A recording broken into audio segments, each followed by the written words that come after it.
ये कंपनी मुझे लगातार 10 साल तक सैलरी इंक्रीमेंट देने से इनकार करती रही।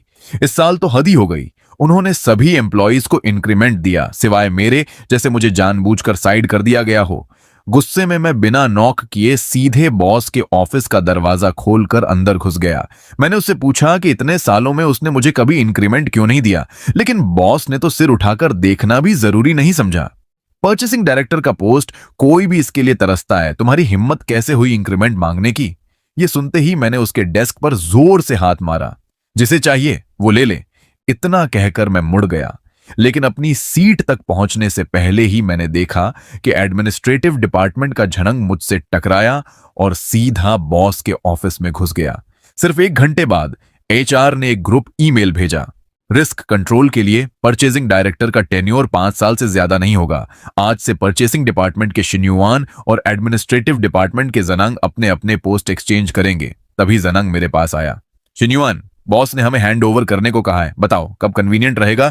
असल में मुझे पहले से पता था कि ये आदमी कई बार चोरी छिपे बॉस से मिल चुका है। हर बार वो चेस्ट ठोक कर कहता था कि वो बिना बेस सैलरी के काम करेगा और मुझसे बेहतर परफॉर्मेंस देगा। सीधे शब्दों में वो बॉस को ये जताता था कि वो अंडर टेबल कमीशन से पैसा कमाएगा। और सबसे बुरी बात, बॉस को इससे कोई फर्क नहीं पड़ता था। उसकी नजर में इस पोस्ट पर बैठा हर इंसान बेईमान होता है। जनंग सैलरी नहीं मांग रहा था तो बॉस का सिर्फ खर्चा बच रहा था। मैंने खुद को संभालते हुए जनांग की तरफ हाथ हिलाया। परचेसिंग डिपार्टमेंट थोड़ा कॉम्प्लेक्स है, मुझे सब ऑर्गेनाइज करना होगा ताकि फ्यूचर में प्रॉब्लम ना आए। लेकिन उसने मेरी बात बीच में ही काट दी। शिन्युआन, क्या तुम्हें छोड़ने में प्रॉब्लम हो रही है? सिर्फ पैसे लेकर सामान खरीदना है, इसमें प्रॉब्लम क्या हो सकती है? ये कहते हुए उसने मुझे घृणा भरी नजर से देखा। अगर ऐसा है तो अभी हैंडओवर कर लेते हैं। मैंने उसे करंट परचेजिंग प्रोसेस और मेन सप्लायर्स के बारे में समझाया, लेकिन उसके लिए यह सब एक कान से सुनकर दूसरे से निकालने जैसा था। ताकि बाद में मुझे ब्लेम ना किया जाए, मैंने ड्रॉर से हैंडओवर लिस्ट निकाली और उसे दे दी। जानांग, अगर सब ठीक लगे तो साइन कर दो, मैं तुरंत एडमिनिस्ट्रेटिव डिपार्टमेंट शिफ्ट हो जाऊंगा। यह सुनकर उसकी आंखें चमक उठीं। बिना प्रॉपरली देखे उसने पेन उठाया और साइन कर दिया। फिर वो अपने सामान पैक करने चला गया। मैंने भी जल्दी से अपना सामान उठाया और एडमिनिस्ट्रेटिव डिपार्टमेंट में रिपोर्ट करने चला गया। कुछ ही दिन हुए थे कि प्रोडक्ट मैनेजर गुस्से में मेरे पास आया। जब से जानंग परचेजिंग डायरेक्टर बना है, उसका एटीट्यूड आसमान पर है। उसने हमारे फ्लैगशिप प्रोडक्ट के सारे सप्लायर्स बदल दिए। असल में मुझे ये पहले से पता था। कुछ दिन पहले पुराने सप्लायर्स मेरे पास रोते हुए आए थे। उन्होंने बताया कि जनांग उन्हें 20% प्राइस कम करने के लिए मजबूर कर रहा था और ऊपर से 10% पर्सनल कमीशन भी मांग रहा था, वरना वो ऑर्डर्स कैंसिल कर देता। उनका बॉस तो लगभग रो ही पड़ा था। मैं बस बेबस होकर देखता रहा। जनांग ने सारे कॉन्ट्रैक्ट्स कैंसिल कर दिए और छोटे छोटे वर्कशॉप से डील करना शुरू कर दिया। मानना पड़ेगा, प्राइसेस सच में कम हो गए थे। मैंने प्रोडक्ट मैनेजर को समझाने की कोशिश की, कॉस्ट कम हुई है, मार्केट कंपेटिटिवनेस बढ़ेगी, एक तरह से ये अच्छी बात है। वो कड़वाहट से हंस पड़ा। लेकिन क्वालिटी पूरी तरह बेकार है। मैंने बॉस को बताया तो उसने कहा, जब तक चलता है ठीक है, आखिर 10% बच गए। इतना कहकर वो आह भरते हुए चला गया। मैंने उसकी पीठ को देखा और सोचा, अच्छा हुआ ये मुसीबत मुझ पर नहीं आई। लेकिन मुझे राहत लेने का मौका भी नहीं मिला था कि रिसेप्शन की फेफेले मेरे पास आई। शिन्युआन, परचेसिंग डिपार्टमेंट से खबर आई है कि जनांग फिर से पुरानी मेंटेनेंस कंपनी को लाना चाहता है। यह सुनकर मैं ऑलमोस्ट शॉक में आ गया। उस वक्त जनांग ने पता नहीं कहां से वो बेकार कंपनी ढूंढी थी। 6 महीने के अंदर सिक्योरिटी गार्ड्स कस्टमर्स को पीटते थे और क्लीनिंग स्टाफ चोरी करता था। जब बॉस को पता चला था तो वो आग बबूला हो गया था। आखिरकार ये मेस परचेसिंग डिपार्टमेंट को दिया गया और मैंने बहुत मेहनत से बेस्ट कंपनी सिलेक्ट की थी। लेकिन सबसे बड़ी समस्या ये थी, सेलेक्ट तो परचेसिंग डिपार्टमेंट करता है, लेकिन मैनेज हमें एडमिनिस्ट्रेटिव डिपार्टमेंट को करना पड़ता है। अगर जनांग फिर वही घटिया लोग ले आया तो प्रॉब्लम हमें ही झेलनी पड़ेगी। मैं गुस्से में उठा, लेकिन प्रोडक्ट मैनेजर का मायूस चेहरा याद आ गया। मैंने खुद को रोका और फिफेले से कहा, एवैल्यूएशन क्राइटेरिया स्ट्रिक्टली फॉलो करो, अगर कोई भी प्रॉब्लम हो तुरंत मुझे बताना। कुछ समय बाद लॉजिस्टिक्स डिपार्टमेंट भी शिकायत लेकर आया। पैकिंग बैग्स बदल दिए गए थे। एचआर ने भी बताया कि सभी रिक्रूटमेंट एजेंसीज बदल दी गई हैं। ये जानंग तो कमाल है, कुछ ही हफ्तों में कंपनी की आधी चीजें बदल दी। इसी स्पीड से चला तो अगला कदम बॉस को बदलना होगा। फिर month and meeting I. Stage पर जानंग ही छाया हुआ था। बॉस ने सबके सामने उसकी खूब तारीफ की। तुम सबको जानंग से सीखना चाहिए, अभी आया है और सारे सप्लायर्स बदल दिए, इस साल कंपनी को 5 मिलियन बचाएगा। पूरा हॉल तालियों से गूंज उठा। जानंग ने स्पीच दी, लेकिन इनडायरेक्ट तरीके से पुराने कर्मचारियों पर ताना मारता रहा कि वो सिर्फ खुद का फायदा देखते हैं। बोलते हुए उसकी नजर बार बार मेरी तरफ जा रही थी। बाद में मैंने सुना, 5 मिलियन बचाए, खुद कितना खाया होगा? मैंने अनसुना कर दिया। आखिर मैं ही फॉर्मर परचेसिंग डायरेक्टर था। मीटिंग खत्म हुई और बॉस खुश होकर सबको रेस्टोरेंट ले गया। डिनर में माहौल लाइवली था और सबकी नजर झांग पर थी। थोड़ी देर बाद बॉस मेरे पास आया। शिन्युआन, तुमने भी इन सालों में अच्छा कमाया होगा, है ना? उसका टोन मुझे घिन दिला गया। मैंने सीधा जवाब दिया, बॉस सीधे बोलिए। वो बोला, 7 साल से सैलरी नहीं बढ़ी, फिर भी तुम रुके रहे, सिर्फ सैलरी के लिए तो नहीं, है ना? ये सुनकर मेरा गुस्सा फट पड़ा। 10 साल मैंने इस कंपनी के लिए जान लगाई है, मैंने कभी एक पैसा भी गलत नहीं लिया। झांग 1 महीने में 5 मिलियन बचा देता है, तो पिछले साल वो पैसे कहां गए? क्या किसी कुत्ते ने खा लिए? वो बस हंसा, मेरे कंधे पर थपकी दी और चला गया। मैं चुप रह गया। बॉस को सिर्फ सेविंग्स दिखती थी, मेरी हर बात उसे बहाना लगती। मैं चुपचाप घर चला गया। शायद मेरे जाने के बाद सबने मेरे बारे में गॉसिप किया होगा। जानंग ने मुझे युएन द बिलियनर का नाम दिया था और मुझ पर रिश्वत लेने का इल्जाम लगाया था। उसके हिसाब से मैं हर साल 5 से 6 मिलियन खाता था, 10 साल में 50 मिलियन। 3 महीने बीत गए। एक दिन प्रोडक्ट मैनेजर गुस्से में आया। जानंग ने हद कर दी, उसने सप्लायर से अपार्टमेंट मांगा। मैं चौंक गया। सप्लायर बॉस चालाक था, उसने जानंग के नाम पर अपार्टमेंट खरीदा, लेकिन सिर्फ 2 लाख अपफ्रंट दिया और बाकी 8 लाख लोन पर डाल दिया। जब तक बिजनेस चलता रहेगा वो ईएमआई भरेगा, अगर डील टूटी जानंग फंस जाएगा। मैं दंग रह गया। ये तो मास्टरमाइंड है। लेकिन असली मुसीबत प्रोडक्ट मैनेजर पर थी। फैक्ट्री इंस्पेक्शन में पता चला नई सप्लायर कंपनी पूरी तरह घटिया थी। क्वालिटी कंट्रोल खराब, वर्कर्स डिसिप्लिन जीरो, मशीन के पास स्मोक कर रहे थे। अगर प्रोडक्ट फेल हुआ तो ब्लेम प्रोडक्ट मैनेजर पर आएगा।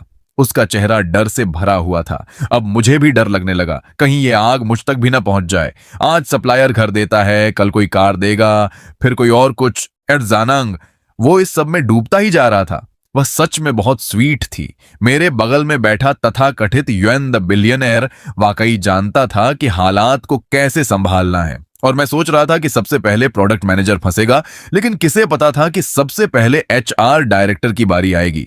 उस सुबह बहुत जल्दी मार्केटिंग डायरेक्टर ने गंभीर चेहरे के साथ झानंग, झानिंग और हम बाकी मैनेजर्स को बॉस के ऑफिस में बुलाया। असल में एक यूरोपियन क्लाइंट अचानक फैक्ट्री में ऑन साइट ऑडिट के लिए आ गया था।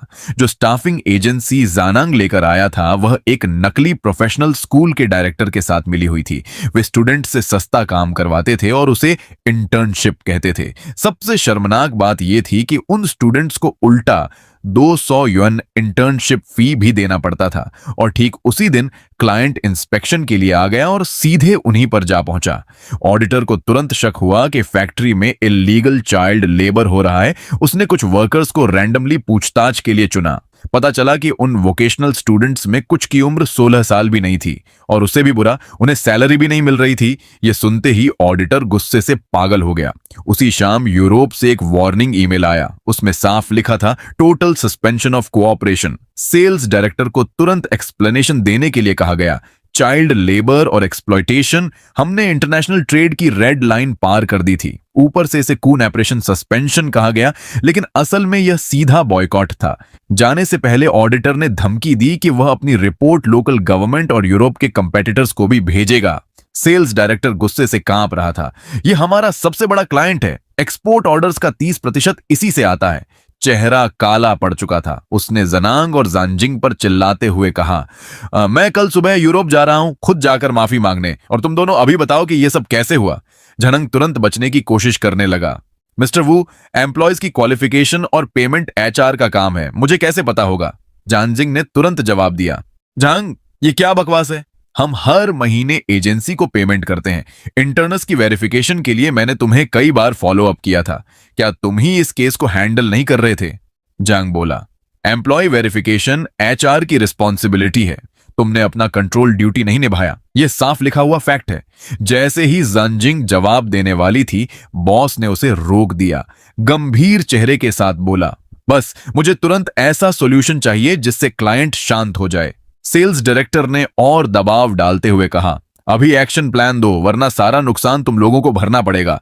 कई घंटों तक दिमाग लगाने के बाद उन्होंने एक प्लान तैयार किया। पहला, ब्लेम थर्ड पार्टी एजेंसी पर डालना, यह कहना कि वही स्टूडेंट्स की सैलरी खा गई। दूसरा, यह समझाना कि यह एक आइसोलेटेड इंसिडेंट था जो उस समय हुआ जब एचआर इंटर्न्स की वेरिफिकेशन कर रहा था। इसके बाद सेल्स डायरेक्टर गुस्से में अपना सामान पैक करके यूरोप के लिए निकल गया। फिर बॉस ने झांजिंग की तरफ घूरकर कहा, एचआर हेड होने के नाते तुम्हारी जॉब इस पर डिपेंड करती है कि हम इस क्लाइंट को बचा पाते हैं या नहीं। अगर क्लाइंट गया तो तुम भी जाओगी। इतना कहकर उसने सबको जाने का इशारा कर दिया। मीटिंग से निकलते वक्त जानिंग पूरी तरह टूट चुकी थी। उसका सारा घमंड गायब हो गया था। सबके जाने के बाद उसने मुझे पकड़ लिया और शिकायत करने लगी, ये कंपनी तो नरक है। जिस कंपनी को तुमने पहले छोड़ा था वह इससे कहीं बेहतर थी। मैं बुरी तरह फंस गई हूं। शायद मुझे फिर से जॉब ढूंढनी पड़ेगी। मेरा मन नहीं था उसकी बातों में पड़ने का। मैंने बस उसे हल्का सा दिलासा दिया और वापस एडमिनिस्ट्रेटिव डिपार्टमेंट चला गया। प्रोडक्ट मैनेजर मेरे पीछे पीछे आया और चुपके से ऑफिस में घुस गया। वह पूरी तरह टूटा हुआ लग रहा था। प्रोडक्ट क्वालिटी को लेकर डिजास्टर होने वाला है। मुझे लग रहा है कि मुझे भी रिजाइन कर देना चाहिए। फिर आधा मजाक करते हुए बोला, वैसे अगली बिजली तुम्हारे ऊपर ही गिरे, ये जरूरी नहीं। उसकी बात पूरी भी नहीं हुई थी कि बॉस के ऑफिस से जोरदार चिल्लाने की आवाज आई, ये क्या बकवास है? 5 लाख शिपिंग कॉस्ट, तुम भरोगे ये पैसे? बाहर पूरा सन्नाटा छा गया। प्रोडक्ट मैनेजर तुरंत बाहर भागा ताकि कुछ भी मिस ना हो। थोड़ी देर बाद लॉजिस्टिक्स का ओल्डली बाहर आया, पूरी तरह टूटा हुआ। वह थोड़ा चालाक है लेकिन काम में भरोसेमंद है। हमारे संबंध भी अच्छे हैं। मैं सोच ही रहा था कि रिसेप्शन वाली फेफिल से कहूं कि थोड़ा पता करे, लेकिन वह खुद ही मेरे पास आ गया। अंदर आते ही उसने दरवाजा बंद किया और बिना रुके जनांग को गालियां देने लगा। असल में उसने पहले ही जनांग को कंटेनर बुक करने के लिए कहा था और लोएस्ट प्राइस भी बता दिया था, लेकिन जनांग ने अपनी मर्जी चलाई और दूसरे ऑप्शंस देखने लगा। इसी दौरान रेड सी क्राइसिस के कारण शिपिंग रेट्स अचानक बढ़ गए। जब तक उसे समझ आया बहुत देर हो चुकी थी। अब जो कोटेशन मिला वह पहले से 2 गुना था। ऊपर से शिपमेंट डिले हो गया। फिर एक ड्रोन अटैक हुआ और सभी शिपिंग रूट्स बदल दिए गए। अब किसी के पास एम्प्टी कंटेनर नहीं था। क्लाइंट लगातार शिपमेंट के लिए प्रेशर डाल रहा था। हम पहले ही 1 हफ्ते लेट हो चुके थे। अगर ऐसा ही चलता रहा तो 10% पेनल्टी लगती और क्लाइंट भी हाथ से निकल जाता। आखिरकार मजबूरी में एयर फ्रेट चुनना पड़ा। 1 मिलियन के गुड्स के लिए 5 लाख शिपिंग कॉस्ट लग गई। और इसी दौरान जानंग ने बॉस से कहा, थोड़ा और वेट कर लेते हैं, पेनल्टी तो सिर्फ 2 लाख है, 5 लाख खर्च करने से तो बेहतर है। बॉस फोन पर ही फट पड़ा, अगर सामने होता तो जोरदार थप्पड़ मारता। तू कॉन्ट्रैक्ट खत्म करना चाहता है क्या? लेकिन झानंग फिर भी ब्लेम शिफ्ट करता रहा। ये मेरी गलती नहीं है, एक्सटर्नल फैक्टर्स हैं। मैंने मन ही मन सोचा, इंटर्न गलती करे तो जंजिंग की गलती, शिपिंग कॉस्ट बढ़े तो एक्सटर्नल कारण। अगली बार शायद वह अर्थ के मैग्नेटिक फील्ड को ब्लेम करेगा। कुल मिलाकर दुनिया की हर गलती हो सकती है, लेकिन जानंग कभी गलत नहीं हो सकता। आखिरकार स्टाफिंग एजेंसी वाला मामला खुल गया। एजेंसी बॉस और स्कूल डायरेक्टर दोनों गिरफ्तार कर लिए गए। यह स्कैंडल लोकल न्यूज में छा गया। जानिंग को निकाल दिया गया और झानंग को मजबूरी में वही पुरानी एजेंसी वापस लानी पड़ी जिसके साथ मैं पहले काम करता था। कंपनी ने उन्हें फिर से हायर कर लिया, लेकिन यूरोपीय क्लाइंट ने पूरी तरह कॉन्ट्रैक्ट कैंसिल कर दिया। आखिरकार यह तूफान थोड़ा शांत हुआ। उसी दिन प्रोडक्ट मैनेजर फिर से मेरे ऑफिस में घुसने की कोशिश कर रहा था। मैंने उसे रोक दिया। पहली बार आए तो एचआर गई, दूसरी बार आए तो लॉजिस्टिक्स गया, आज फिर आए हो, पता नहीं अब कौन मरेगा। वह मुस्कुराया और बोला, पॉजिटिव साइड देखो, कम से कम हम दोनों अभी सेफ हैं और मेरे पास एक बड़ा गॉसिप है, सुनोगे? गॉसिप शब्द सुनते ही मेरी आंखें चमक उठी। मैंने तुरंत उसे अंदर बुलाया। वह बोला, याद है वो सप्लायर जिसके बारे में मैंने बताया था? मैं बोला, हाँ, जिसने जानंग के लिए हाउस खरीदा था। वह बोला, प्रॉपर्टी प्राइसेस गिर गए हैं, 1 मिलियन से 7 लाख हो गए। जानंग का हाउस अब लॉस में है और उस पर 1 लाख का डेट भी आ गया है। लेकिन जानंग भी कम चालाक नहीं था। वह सीधे सप्लायर के पास गया और कहा, हाउस वापस ले लो 1 मिलियन में, ताकि वह लोन 8 लाख चुका दे और ऊपर से 2 लाख प्रॉफिट कमा ले। मैंने पूछा, सप्लायर ने क्या जवाब दिया? वह हंसकर बोला, वह कोई चैरिटी नहीं चलाता, वह साल भर मेहनत करके भी इतना नहीं कमाता। मैं जोर से हंस पड़ा। पैसे से बनी अलायंस, जैसे ही पैसा डगमगाता है रिश्ते भी टूटने लगते हैं। प्रोडक्ट मैनेजर ने आगे बताया, सप्लायर ने काउंटर ऑफर दिया, प्रोडक्ट प्राइस 10% बढ़ाओ, फिर हाउस की बात करेंगे। मैंने पूछा, और जानंग ने क्या किया? वो बोला, उसके पास कोई ऑप्शन नहीं था, बस टाइम पास कर रहा है, उम्मीद कर रहा है कि सप्लायर ईएमआई भरता रहे। मैं सोचने लगा, काश मैं देख पाता जब झानंग ने बॉस को 10% प्राइस इंक्रीज बताया होगा और बॉस का चेहरा कैसा हुआ होगा। लेकिन अब ये सब मेरी प्रॉब्लम नहीं है, मैं तो बस लॉजिस्टिक्स का बड़ा मैनेटू हूं। आखिरकार अपना गॉसिप खत्म करने के बाद प्रोडक्ट मैनेजर ने तिरछी मुस्कान के साथ कहा, और अगला बदकिस्मत जैकपॉट किसे मिलेगा, गेस करो। मैंने कहा, क्या इस कंपनी के लिए कभी कुछ अच्छा सोच ही नहीं सकते? तुम्हें सच में लगता है कि हम इस मेस से बच निकलेंगे? वह बोला, मैं तो किसी भी वक्त अपना सामान पैक करके निकलने के लिए रेडी हूं। मैंने जवाब दिया, ओवर रिएक्ट मत करो, एंगिंग को बस पोस्ट से हटाया गया है और ओल्डली अभी भी टिके हुए हैं। जब तक बॉस सच में झानंग को सैक्रिफाइस करने का फैसला न कर ले। हम काफी देर बातें करते रहे, फिर ऑफिस खत्म होने का टाइम आया तो साथ में निकल गए। लेकिन अंदर ही अंदर मुझे पूरा यकीन था, लॉजिस्टिक्स हेड होने के नाते ये सब मेरे ऊपर नहीं आएगा। अगला स्केपगोट तो प्रोडक्ट मैनेजर ही होगा। आखिर झानंग की हरकतों से प्रोडक्ट क्वालिटी गिरना तय था। अलग होते वक्त मैंने प्रोडक्ट मैनेजर को जाते देखा, दिल में उसके लिए सिंपैथी थी, लेकिन मुझे बिल्कुल अंदाजा नहीं था कि अगला झटका इतनी जल्दी और बिना वार्निंग के मुझ पर गिरने वाला है। अगली सुबह जैसे ही मैंने ऑफिस में कदम रखा, बॉस ने मुझे तुरंत बुलाकर डांटना शुरू कर दिया। उसने टेबल पर एक डिसिप्लिनरी रिपोर्ट फेंकी और कहा, एक्सनुएंट, मुझे पता है कि तुम्हें हटाए जाने का गुस्सा है, लेकिन इसका मतलब ये नहीं कि तुम कंपनी के ऑपरेशंस को खतरे में डालो। मैंने डॉक्यूमेंट देखा, fire safety system non compliant, fine 50,000, immediate production shutdown until correction, पूरी प्रोडक्शन बंद। ये ब्लेम सीधे मेरे सिर पर आ गिरा। मैं पूरी तरह शॉक में था। सबसे बुरी बात, मुझे समझ ही नहीं आ रहा था कि गलती कहां हुई। तभी जनांग अंदर आया और बोला, बॉस, नया फायर सेफ्टी इक्विपमेंट आज दोपहर तक आ जाएगा। मैंने पुलिस स्टेशन में भी अपने कॉन्टैक्ट्स यूज किए हैं। कल इंस्पेक्शन के बाद हम प्रोडक्शन फिर शुरू कर सकते हैं। बॉस ने संतोष से सिर हिलाया, फिर मुझे घूरते हुए बोला, अगर मैनेजर जंग लास्ट मोमेंट पर सिचुएशन संभालने नहीं आता तो तुम ये रिस्पॉन्सिबिलिटी ले पाते? 50,000 का फाइन सीधे एडमिनिस्ट्रेटिव डिपार्टमेंट के बोनस से कटेगा। जाओ, उसे पर्सनली धन्यवाद दो। जानंग ने मुझे नकली मुस्कान दी। उसका टोन बनावटी सिंपैथी से भरा था। मैं समझ सकता हूं कि मैनेजर अपसेट हैं। आखिर उनके पैसे की बात है। उम्मीद है आगे से हम पर्सनल ग्रिड्स को कंपनी के इंटरेस्ट के बीच नहीं आने देंगे। ये कहकर वह दरवाजा पटक कर चला गया। बॉस ने भी मुझे डांटकर बाहर भेज दिया। जाओ, अपनी गलती पर सोचो। मैं ऑफिस वापस आया। दिमाग सवालों से भरा हुआ था। मैंने तुरंत फेफिल को कॉल किया और एक्सटिंग्विशर वाली बात पूछी। वह रो पड़ी। सप्लायर रिन्यूअल रिक्वेस्ट बहुत पहले परचेसिंग डिपार्टमेंट को भेज दी थी, लेकिन मैनेजर जैंग ने जानबूझकर रोक दी। कहते थे कि आप खुद आकर एक्सप्लेन करें। अब मुझे सब समझ आने लगा। पिछले कुछ महीनों से हर छोटी परचेस के लिए मुझे खुद जाकर रिपोर्ट देना पड़ता था। 2 रिम पेपर खरीदने के लिए भी जस्टिफिकेशन देना पड़ता था। एक एक्सटेंशन बोर्ड के लिए 800 शब्दों का एक्सप्लेनेशन लिखना पड़ता था। तब मैं गुस्से में था और मैंने फेफिले से कहा था, आगे से सब रिक्वेस्ट सीधे जानंग को भेज देना। और यही गलती हो गई। पिछले महीने एक्सटिंग्विशर का कॉन्ट्रैक्ट भेजा गया और जनांग ने जानबूझकर उसे पेंडिंग रखा। गुस्से में मैंने फेफिले पर चिल्ला दिया, लेकिन असल में वह सिर्फ कोलैटरल डैमेज थी। फिर मैं एचआर के पास गया। मेरी टीम के किसी मेंबर के पैसे मत काटो, 50,000 मैं खुद दूंगा, 10 महीने में हर महीने 5,000। नया एचआर हेड जो जांगयांग का आदमी था मुस्कुराकर बोला, लगता है नई मैनेजर फाइनेंशियली स्ट्रांग है। मुझे सब साफ समझ आ गया। वह हमेशा झानंग के साथ रहता था और मेरे बारे में फैली अफवाहें भी उसने जरूर सुनी होंगी, लेकिन कम से कम मैं झानिंग की तरह निकाला नहीं गया। मेरी जॉब बच गई। इसके बाद मैं अपनी डेस्क पर बैठकर सिचुएशन एनालाइज करने लगा। झानंग पहले एडमिनिस्ट्रेशन संभालता था, उसे एक्सटिंग्विशर केस पूरी तरह पता था। सप्लायर भी उसी ने इंट्रोड्यूस किया था। स्पष्ट था, उसने सप्लायर के साथ मिलकर मुझे ट्रैप किया। डायरेक्टर पहले से ही परेशान था। डिलीवरी डिलेज लगातार बढ़ रहे थे। अब प्रोडक्शन शटडाउन, पेनल्टी और बढ़ने वाली थी। उसी समय क्लाइंट्स के लगातार ईमेल्स आने लगे, डिले के लिए कॉम्पेंसेशन मांगते हुए। किसी तरह डायरेक्टर ने अपनी रिलेशन से मामला संभाला और इसे सिर्फ वार्निंग तक सीमित कर दिया। लेकिन अगर ऐसा चलता रहा तो उसकी क्रेडिबिलिटी खत्म हो जाएगी। तभी प्रोडक्ट मैनेजर मेरे पास आया।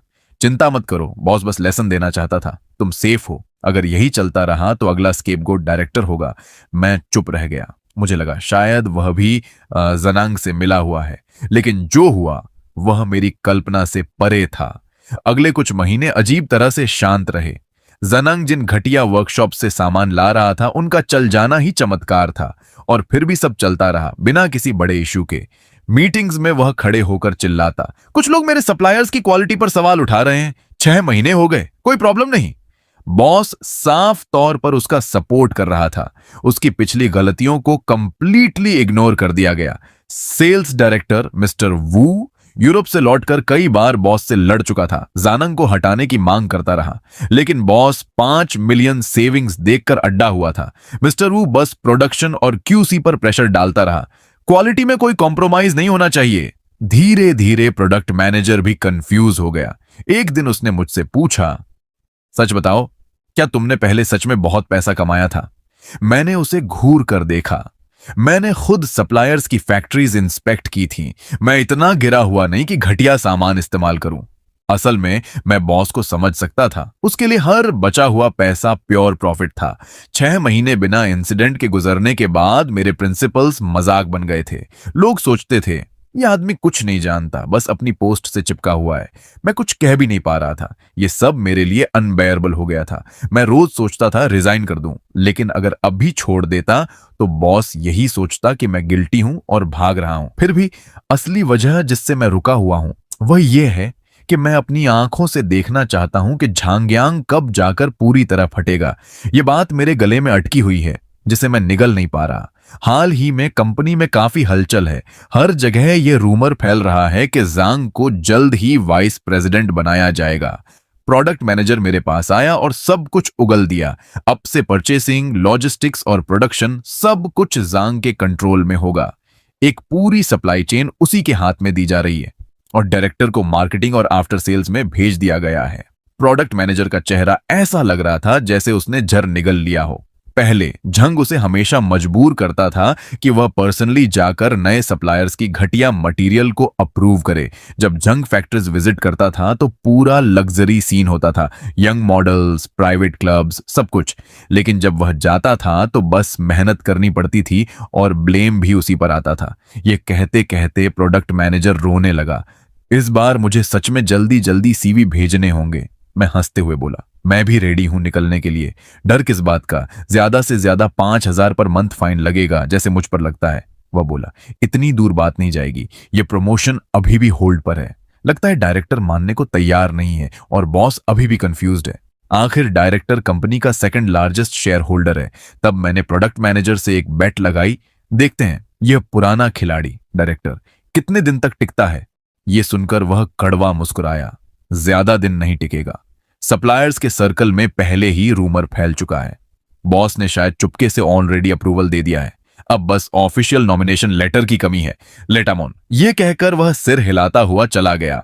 अगले दिन बहुत सुबह, जब मैं अभी भी अपने बिस्तर पर आधा सोया हुआ था, बॉस ने मुझे लगातार कॉल्स करके परेशान किया और तुरंत अपने ऑफिस में आने का ऑर्डर दिया।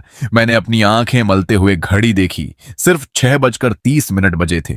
जब से मुझे एडमिनिस्ट्रेशन में एग्जाइल किया गया था, मैं एक छोड़ी हुई कॉन्कुबिन की तरह हो गया था, जैसे किसी सुनसान पैलेस में भुला दिया गया हो। इसलिए उस कॉल ने मुझे तुरंत ठंडा पसीना ला दिया। लेकिन सोचने पर लगा कि अगर वह मुझे फायर भी करना चाहता तो ब्रेकफास्ट से पहले इतनी अर्जेंसी नहीं होती। आखिरकार मैं तैयार होकर ऑफिस चला गया। कंपनी में कदम रखते ही मैंने एक ऐसी टेंशन महसूस की जिसे चाकू से काटा जा सकता था। पूरा ओपन स्पेस इतना शांत था कि जैसे एक मक्खी की आवाज भी सुनी जा सके। सभी डिपार्टमेंट हेड्स मीटिंग रूम में इकट्ठा थे। यहां तक कि कंपनी का महंगा लॉयर भी मौजूद था और उसका चेहरा बेहद गंभीर था। यह सीन देखकर साफ था, हम एक बहुत बड़े मेस में फंसे हुए थे। बॉस और डायरेक्टर सम्मान की कुर्सियों पर बैठे थे जैसे मौत के देवता। प्रोजेक्टर पर एक लाल रंग की इंटरनेशनल कंप्लेंट लेटर दिखाई जा रही थी। मैंने एक नजर डाली और मेरी सांस अटक गई। हमारे पार्ट्स जो फाइनल क्लाइंट को डिलीवर किए गए थे, ठीक 6 महीने बाद बड़े पैमाने पर फेल होने लगे थे। फाइनल क्लाइंट गुस्से में था। उसने प्रोडक्शन लाइन तुरंत बंद कर दी और सभी पार्ट्स को बदलने के लिए डिसमेंटल करना शुरू कर दिया। हर दिन का नुकसान 2000 यूरो था और ये पूरी भारी कॉम्पेंसेशन हमारी कंपनी को अकेले भरनी थी। मेरा दिमाग तेजी से काम करने लगा। 6 महीने पहले ही जंग ने उस शेडी सप्लायर को बदला था। उस समय इस घटिया मटेरियल की वजह से एयर फ्रेट पर भी हजारों का एक्स्ट्रा खर्च हुआ था क्योंकि पोर्ट भरा हुआ था। तो यह गंदा प्रॉब्लम बिना किसी डाउट के जंगयांग के पार्ट से ही आया था। लेकिन उस हरामी जंगयांग ने पहले ही अटैक कर दिया। उसने प्रोडक्शन और क्वालिटी कंट्रोल पर जोरदार हमला किया। तुम लोग इतनी डिफेक्टिव पार्ट्स कैसे बना सकते हो? प्रोडक्शन हेड ने सिर तक नहीं उठाया। हमने रात भर पूरा एनालिसिस किया है। प्रोडक्शन प्रोसेस में बिल्कुल कोई प्रॉब्लम नहीं है, टेक्निकल डायरेक्टर ने भी कहा। हमने पार्ट्स खोलकर चेक किए हैं। सप्लायर ने खराब रॉ मटेरियल इस्तेमाल किया है। जो मटेरियल 5 साल चलना चाहिए था वह सिर्फ 6 महीने में खत्म हो गया। यह सुनकर बॉस गुस्से से काला पड़ गया। झानंग, उस सप्लायर को तुरंत यहां लेकर आओ। उन्हें हर हाल में पेमेंट करनी होगी। झानंग तुरंत डर गया। उसे अच्छी तरह पता था कि वह सप्लायर कितना अनरिलिएबल है। वह घबरा कर बाहर भाग गया। तभी डायरेक्टर ने मेज पर हाथ मारा। ये सब बेकार बातें बंद करो। अभी सबसे जरूरी है कि सही पार्ट्स का बैच ढूंढा जाए। जैसे ही सही पार्ट्स आएंगे हम प्रोडक्शन को तेज करके 1 हफ्ते में डिलीवरी कर देंगे। फिर उसने मेरी तरफ देखा। शिनवांट, तुम इस केस को सबसे अच्छी तरह जानती हो। तुरंत सप्लायर से कांटेक्ट करो, अपोलोजाइज करो और सिचुएशन को संभालो। शुरू में मैं जंग को और नीचे गिराना चाहता था, लेकिन हालात इतने खराब थे कि अगर मैंने कंपनी को नहीं बचाया तो यह तुरंत बैंकरप्ट हो सकती थी। मैंने तुरंत सप्लायर को कॉल किया। उसका बॉस सीधा बोला, हम मदद कर सकते हैं लेकिन प्राइस 10% बढ़ेगा। मैंने कॉरिडोर में जांग को देखा। वह बेचैनी से इधर उधर घूम रहा था। मेरा मन हुआ उसे कुछ सुनाऊं, लेकिन लगा कि वह पहले ही खत्म हो चुका है, तो मैंने इग्नोर कर दिया। फिर मैं मीटिंग रूम में वापस गया और कंडीशन बताई। फाइनल डिसीजन आपका है। मैं अब सिर्फ एडमिनिस्ट्रेटिव एम्प्लॉय हूं। मुझे परचेसिंग में इंटरफियर नहीं करना चाहिए। टेबल के नीचे प्रोडक्ट मैनेजर ने मुझे थम्स अप दिया, लेकिन डायरेक्टर ने बॉस को इग्नोर करते हुए कहा, इस ऑर्डर की पूरी रेस्पॉन्सिबिलिटी तुम ले लो, चाहे तुम्हें घुटनों पर बैठना पड़े। सप्लायर को आज ही प्रोडक्शन शुरू करवाना होगा। उसकी बात खत्म होते ही मैंने बॉस को घूरा। आखिरकार उसी ने मुझे डिमोट किया था।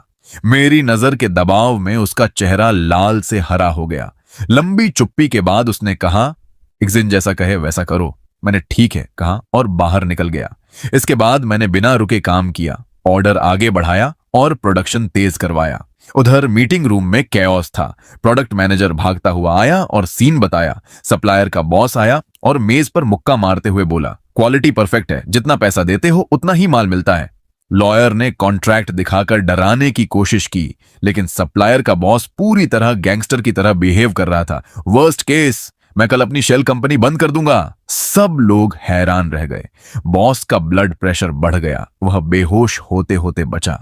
फिर उसने आधे घंटे तक जंग को डांटा और जाते जाते सप्लायर ने अंतिम वार किया, तुम्हारा होम लोन अब खुद संभालना। यह कहकर वह चला गया। डायरेक्टर ने तुरंत पुलिस को कॉल करने की बात कही। ऐसे ट्रेटर को नहीं छोड़ सकते, लेकिन बॉस ने उसे रोका। असल में सबसे बड़ा दोष उसी का था। अगर उसने शुरुआत से जांग को फुल कंट्रोल न दिया होता तो यह सब नहीं होता। आखिर में जांग को सारा इलीगल पैसा वापस करना पड़ा और उसे कुत्ते की तरह निकाल दिया गया। इसके बाद मैंने 3 महीने तक कड़ी मेहनत की, तब जाकर सिचुएशन थोड़ी संभली। क्लाइंट ने 20 मिलियन कॉम्पेंसेशन मांगी, साथ में रिप्लेसमेंट कॉस्ट और 10% इंक्रीज भी। पूरे साल कंपनी को 30 मिलियन का लॉस हुआ। कंपनी को बचाने के लिए एक्सटर्नल फंडिंग लेनी पड़ी।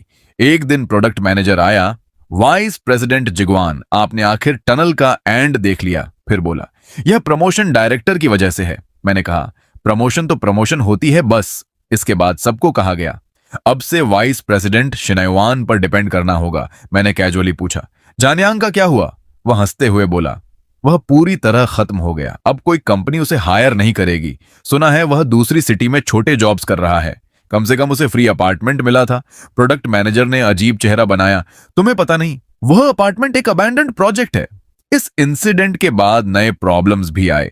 कंपनी को बचाने वाला इन्वेस्टमेंट रिफिंग कैपिटल से आया था, लेकिन कैपिटलिस्ट्स फिलंथ्रोपिस्ट नहीं होते। पैसा आते ही उनका पार्टनर गूली ऑडिट टीम के साथ आ गया। उन्होंने तुरंत अकाउंट सीज कर लिए। बॉस की हालत दिन ब दिन खराब होती गई। उसके सजे हुए बाल अब बिखरे हुए थे, क्योंकि अगर बड़ी गलती साबित हो जाती तो वह कंपनी का कंट्रोल खो सकता था। एक दिन फ्राइडे को बॉस ने मुझे ऑफिस में बुलाया। कुछ महीने पहले मैं इसी रूम में उससे लड़ने आया था और उसने मुझे इग्नोर करके डिमोट कर दिया था, लेकिन आज वह खुद दरवाजे तक आया, मुस्कुराया और मुझे टी ऑफर की। उसकी चंपचगिरी देखकर मुझे घिन आई। वह बोला, शिनहुआन, तुमने बहुत मेहनत की है। अगर तुम सप्लायर्स वापस न लाती तो कंपनी डूब जाती। मैंने चाय नहीं पी, बस कप पकड़कर उसे देखती रही। फिर वह धीरे से बोला, ऑडिट बहुत सख्त है, 30 मिलियन का लॉस, किसी को रिस्पॉन्सिबिलिटी लेनी होगी। मैंने सोचा है जांगयांग ने गलती की, लेकिन डायरेक्टर का कॉन्ट्रैक्ट भी गलत था। क्लाइंट का कॉन्ट्रैक्ट बहुत हार्श था। अगर ऐसी क्लॉजेस ना होती तो क्या हम इतना नुकसान उठाते? क्या तुम उसे उसकी आखिरी कमीज तक उतरवाना चाहते हो? यह सुनकर मेरा दिल कस गया। यह बूढ़ा लोमड़ी बॉस डायरेक्टर पर सारा दोष डालकर अपने 30 मिलियन के नुकसान की जिम्मेदारी उस पर थोपना चाहता था। मैंने ठंडे स्वर में जवाब दिया, बॉस, डायरेक्टर ने यह सब हमारे सबसे बड़े फॉरेन क्लाइंट को बचाने के लिए किया था। हम कंपनी की सर्वाइवल को गैम्बल पर नहीं लगा सकते। बॉस अचानक गुस्से में आ गया। उसकी आंखों में एक खतरनाक चमक थी। शिनहुआन, अब तुम लॉजिस्टिक्स और सप्लाई चेन के वाइस प्रेसिडेंट हो। अगले हफ्ते बोर्ड मीटिंग में अगर तुम मेरे पक्ष में खड़े होकर साफ साफ कह दो कि सेल्स डिपार्टमेंट ने सप्लाई चेन पर बेवजह का डिलीवरी प्रेशर डाला था, तो मैं गारंटी देता हूं कि तुम्हारे स्टॉक ऑप्शंस दोगुने कर दूंगा और तुम्हारे 10 साल के रुके हुए सैलरी भी इंटरेस्ट के साथ दे दूंगा। यह सुनकर मुझे वहीं हंसी आ गई। इतने सालों तक मैंने जी तोड़ मेहनत की, लेकिन एक पैसा भी इलीगल नहीं लिया। लेकिन उसी आदमी ने एक डिनर में यह इशारा किया था कि मैं यहां रिश्वत खाने के लिए रुका हूं, और अब जब वह पूरी तरह फंस चुका है तो वह उसी पैसे से मेरी ईमानदारी खरीदना चाहता है। मैंने हल्की लेकिन मायने भरी मुस्कान के साथ कहा, बॉस, आप बेफिक्र रहिए, अगले हफ्ते बोर्ड मीटिंग में मैं पूरी तरह सच के अनुसार रिपोर्ट दूंगा। यह कहकर मैं उठकर चला गया। लेकिन उस दिन काम के बाद मैं सीधे घर नहीं गया। मैं ऑफिस के पास एक शांत टी लाउंज में चला गया। प्राइवेट रूम का दरवाजा खोलते ही मैंने डायरेक्टर को देखा। वह चुपचाप चाय पी रहा था, चेहरा गंभीर था। वही आदमी था जिसने मुझे वाइस प्रेसिडेंट बनाया था। हम दोनों अब एक ही नाव में थे। उसने कप नीचे रखते हुए पूछा, उसने तुम्हें परखने की कोशिश की? मैंने कुर्सी खींचकर बैठते हुए कहा, हाँ, उसने मुझे 10 साल का सैलरी देने का वादा किया, लेकिन बदले में चाहता है कि अगले हफ्ते बोर्ड मीटिंग में मैं ये कहूं कि आपने जो फॉरेन कॉन्ट्रैक्ट साइन किया था वह गलत था। वह आपको पूरी तरह बलि का बकरा बनाना चाहता है। यह सुनते ही डायरेक्टर गुस्से में मेज पर हाथ मारकर खड़ा हो गया। यह क्या बकवास है? उस आदमी को जरा भी शर्म नहीं है। जब जंग को सपोर्ट कर रहा था तब कह रहा था कि उसने सप्लायर्स बदलकर कंपनी के 5 मिलियन बचाए, और अब जब सब गड़बड़ हो गया तो मुझे स्केपगोट बनाना चाहता है। मैंने शांत स्वर में समझाया, रूफान कैपिटल के ऑडिटर्स बहुत खतरनाक हैं। जब वे अकाउंट्स खोलेंगे तो सच्चाई पूरी तरह सामने आ जाएगी। बॉस अभी से कहानी सेट करना चाहता है ताकि ऑडिट रिपोर्ट आने से पहले अपनी पोजीशन बचा सके। वह जांग की गलती को छोटी दिखाकर आपको मुख्य दोषी साबित करना चाहता है। डायरेक्टर के दांत गुस्से से भींच गए। मैंने मेज पर उंगलियां थपथपाते हुए कहा, अब हमें स्ट्रॉन्ग एविडेंस निकालना होगा। तभी दरवाजे पर दस्तक हुई। प्रोडक्ट मैनेजर धीरे से अंदर आया, जैसे कोई चोरी से आ रहा हो। उसके हाथ में एक मोटी फाइल थी और वह घबराया हुआ था। मैं सब ले आया हूं, उसने पसीना पोंछते हुए कहा। मैंने फाइल खोली और कैजुअली पन्ने पलटे, लेकिन अगले ही पल मेरा दिल तेज धड़कने लगा। ये सारे पुराने क्वालिटी रिपोर्ट्स थे। हर चीज साफ साफ लिखी थी। पार्ट्स की मटेरियल क्वालिटी जानबूझकर घटाई गई थी। उनकी लाइफ 6 महीने से ज्यादा नहीं थी। किसी भी समय फेलियर हो सकता था और कॉन्ट्रैक्ट टूट सकता था। और सबसे बड़ा सबूत, बॉस के साफ साफ सिग्नेचर्स मौजूद थे, साथ में उसकी handwritten note, cost priority जांग के प्लान के अनुसार एग्जीक्यूट करो। प्रोडक्ट मैनेजर ने फिर एक और डॉक्यूमेंट दिखाया। यह लॉजिस्टिक्स रिपोर्ट थी। रेड सी क्राइसिस के दौरान शिपिंग कॉस्ट अचानक बढ़ गई थी।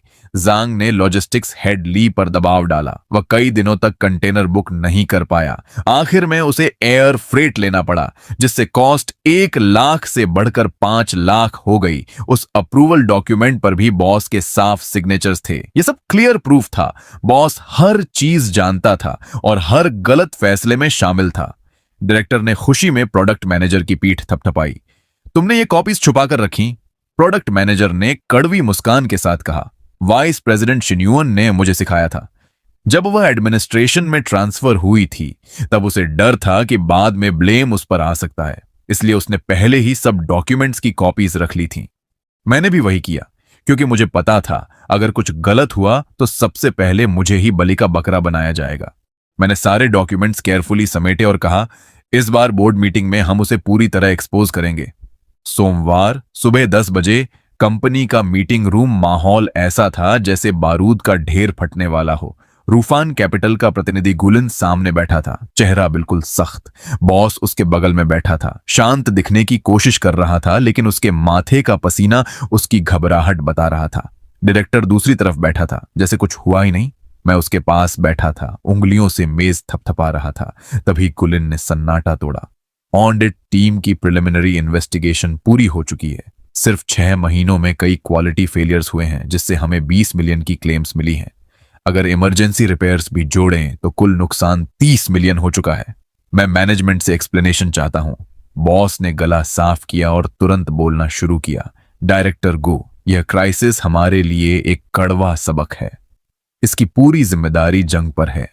उसने कंपनी के पीछे से रिश्वत ली और सप्लायर्स के साथ मिलकर क्वालिटी से समझौता किया।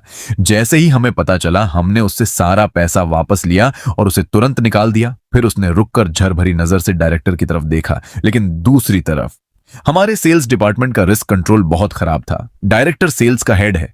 उसने जो कॉन्ट्रैक्ट्स यूरोप में साइन किए उनमें पेनल्टी क्लॉजेस बहुत ज्यादा सख्त थे। इसी वजह से इस बार नुकसान और बढ़ गया। मेरे हिसाब से डायरेक्टर भी इस फेलियर के लिए इक्वली रिस्पॉन्सिबल है। यह सुनते ही पूरा रूम जम गया। बॉस मुझे घूर रहा था। उसे उम्मीद थी कि मैं उसका साथ दूंगा। मैं धीरे धीरे खड़ा हुआ। मेरे हाथ में काली फाइल थी। मैंने उसे जोर से मेज पर पटका। डायरेक्टर गु, इन 30 मिलियन के मामले में मैं बिल्कुल सहमत नहीं हूं।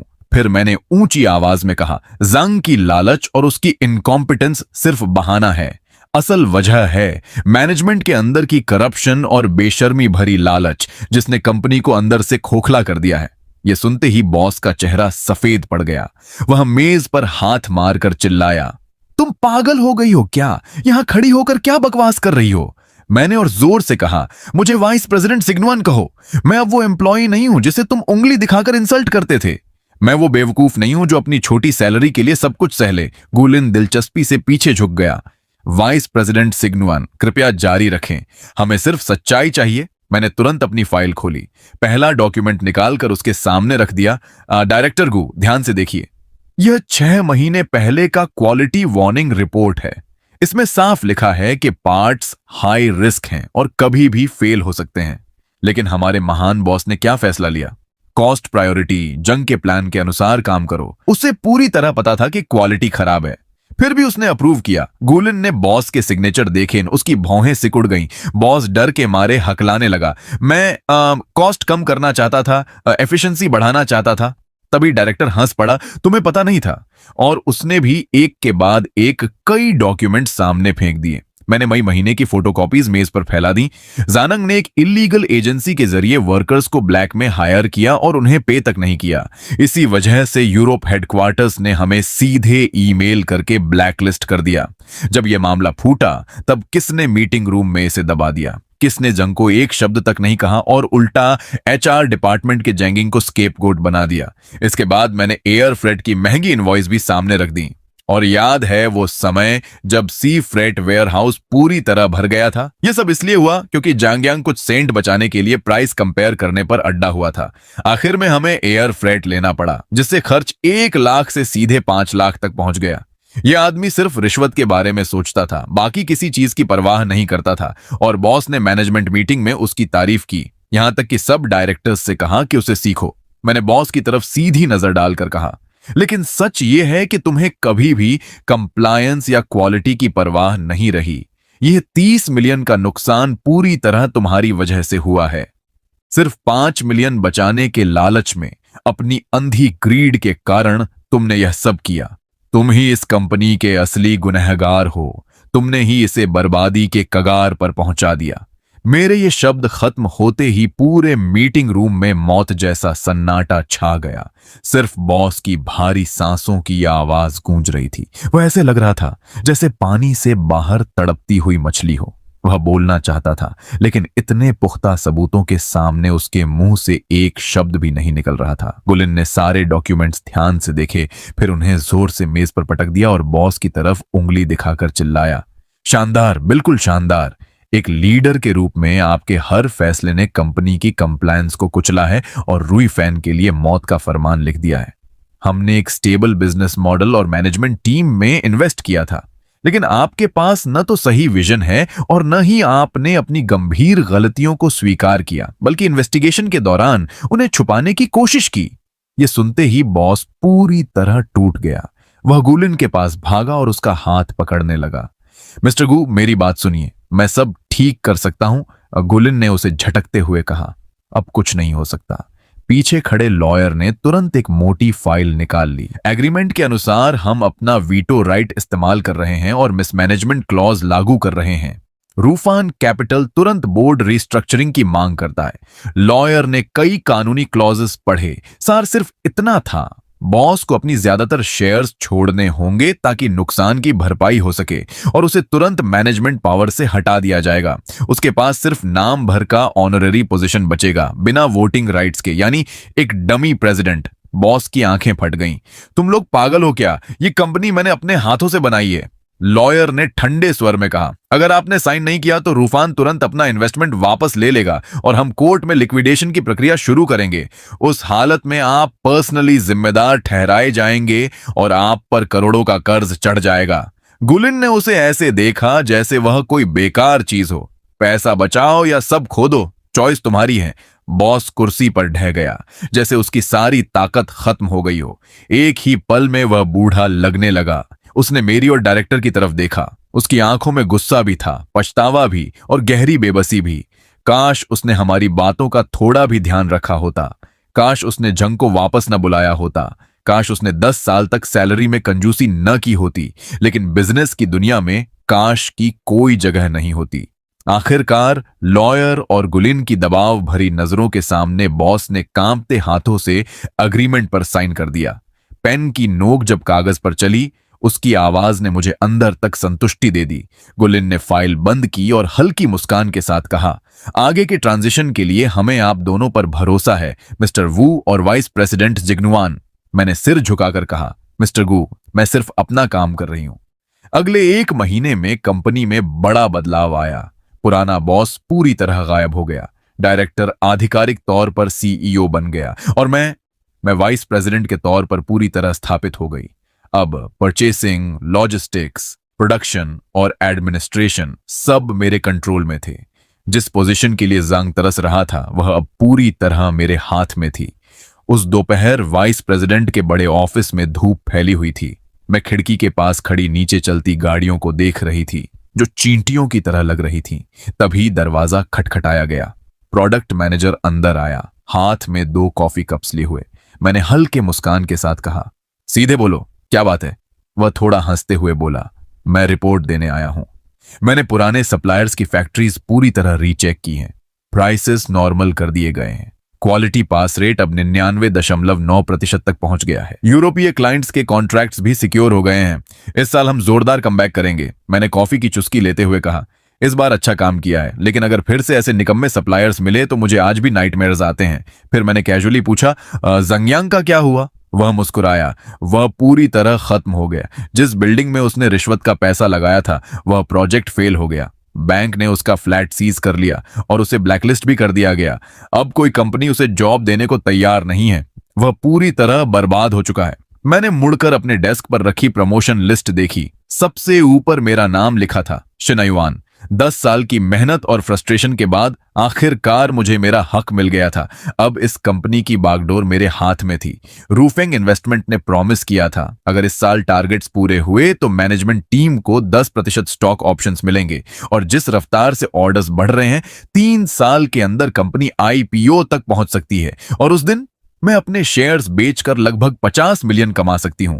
मैंने खिड़की से बाहर चमकते सूरज को देखा। मेरे होठों पर एक ठंडी, संतुष्ट मुस्कान उभर आई। पहले लोग मुझे यनबानलू कहकर बदनाम करते थे, मुझे नीचा दिखाने की कोशिश करते थे, लेकिन अब यह सिर्फ एक मजाक नहीं रहेगा। मैं शिन्युआन अपने दम पर पूरी ईमानदारी के साथ आखिरकार वह सब हासिल कर चुकी हूं जो मेरा हक था।